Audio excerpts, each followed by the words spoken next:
உலகில் முதல் மனிதன் ஒரு தமிழன் என DNA பரிசோதனை மூலம் நிரூபிக்கப்பட்டுள்ளது. இதை பற்றிய தகவல்களை இந்த காணொளியில் காண்போம். ஆப்பிரிக்காவில் தோன்றிய மனிதன் பஞ்சம், பருவமாற்றம் போன்ற சூழ்நிலைகளால் மிக பெரும் இடப்பெயர்ச்சிக்கு தள்ளப்பட்டான். அதாவது சிறிது சிறிதாக பல ஆயிரம் வருடங்கள் ஒவ்வொரு இடமாக மாறியிருக்கிறார்கள். வெவ்வேறு ரயில்களை பிடித்து ஒரு இடத்தை சென்றடைவதற்கு ஒப்பிடப்படுகிறது இந்த இடப்பெயர்வு. இதனால் தற்போது தென்னாப்பிரிக்காவில் 60,000 ஆண்டுகளுக்கு முன் வாழ்ந்த M60 என்கிற மரபணு உள்ளவர்கள் இன்றும் வாழ்ந்து வருகிறார்கள். இதற்கு அடுத்ததாக கூறப்படும் M130 மரபணு பயணமும் 12,000 கிலோமீட்டர் தொலைவில் உள்ள ஆஸ்திரேலியாவை அடைவதாக இருந்தது. இந்த மனித சமூகத்தின் இடப்பெயர்ச்சியை ஆய்வு செய்வதற்காக உலகத்தில் பல்வேறு பகுதியில் வாழும் பல சமூகத்து மக்களிடையே இரத்த மாதிரிகளை எடுத்து விஞ்ஞானிகள் பரிசோதனை செய்தனர்.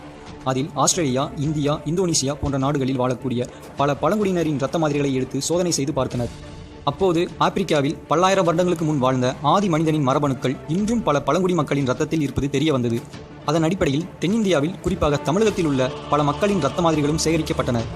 அதில் மதுரை மாவட்டத்தில் உசிலம்பட்டிக்கு அருகே உள்ள ஜோதி மாணிக்கம் என்ற கிராமத்தில் உள்ள விருமாண்டி ஆண்டித்தேவர் என்பவரது இரத்தத்தில் சுமார் 70,000 வருடங்களுக்கு முன் ஆப்பிரிக்காவில் வாழ்ந்த ஆதி மனிதனின் மரபணுவான M130Y என்ற மரபணு இருப்பதை கண்டறிந்தனர். அவரிடம் மட்டுமல்லாமல் அந்த கிராமத்தில் வாழ்கின்ற பலரிடமும் இந்த மரபணு இருப்பதை கண்டறிந்தனர். விருமாண்டி ஆண்டித்தேவரும் ஜோதி மாணிக்கம் கிராமத்தை சேர்ந்தவர்களும் பிரம்மலை கள்ளர் சமூகத்தை சேர்ந்தவர்கள் ஆவர்.